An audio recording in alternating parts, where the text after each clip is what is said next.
దయచేసి కొన్ని మాటలు వినండి. జీవ గ్రంథమైనటువంటి బైబిల్ గ్రంథములో ఎలాగు రాయబడి ఉంది, నశించిన దానిని వెతకి రక్షించుటకు యేసుక్రీస్తు ఈ లోకానికి వచ్చెను అని రాయబడి ఉంది. దేవుని బిడ్డలారా, చాలా మంది అనుకుంటున్నారు యేసు ప్రభువుని సిలువేసేసాడు కదా, ఆయనే మనం రక్షిస్తాడు అనుకుంటారు. యేసుక్రీస్తు అంటే తక్కువ జాతుల వాళ్ళ దేవుడు, యేసుక్రీస్తు అంటే అమెరికా వాళ్ళ దేవుడు, యేసుక్రీస్తు అంటే పరాయి దేశస్థుడు, మనకి దేవుడు ఏంటని చాలా మంది అనుకుంటున్నారు.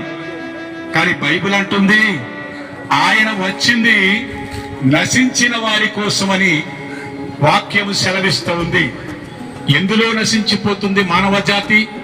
తాగుడులో నశించిపోతుంది, జూదంలో నశించిపోతుంది, వ్యభిచారంలో నశించిపోతుంది, సినిమాలు నశించిపోతుంది, సెల్ ఫోన్లో నశించిపోతుంది, బూతుల్లో నశించిపోతుంది, అబద్ధంలో నశించిపోతుంది, అసూయలో నశించిపోతుంది. ఇంకా చెప్పాలి అంటే ఎన్నో ఈ లోకములో నశించిపోయేటటువంటి దుర్మార్గ కార్యాలలో ఈ మానవ జాతి నశించిపోతుంది. అలాగ నశించిపోయేటువంటి జాబితాలో ఉన్నాడు ఒక ఆయన పేరే జక్కయ్య. ఆయన ఎందులో నశించిపోయాడు అంటే ధనములో నశించిపోయాడు. దేవుని బిడ్డ, ఈ యొక్క మధ్యాహ్న కాల సమయంలో ఒకసారి ఆలోచించు. ధనమును నమ్ముకుని వాడు పాడైపోవును అనుంది.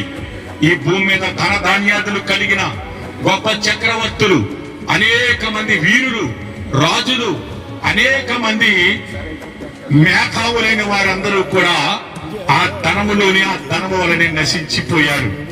ఎందుకంటే నాయన దేవుని బిడ్డలారా, ధనము ద్రవ్యోల్బణము కానీ ధనము దైవము కాదు. అది ఒక మారక ద్రవ్యము అంతే, అది దైవము కాదు. అది నిన్ను మోక్షానికి నడిపించలేదు, నీ రోగాన్ని తగ్గించలేదు, నిన్ను ఒక స్థానంలో నిలబెట్టలేదు. నీ ధనము వలన నువ్వేమి చేయలేవు.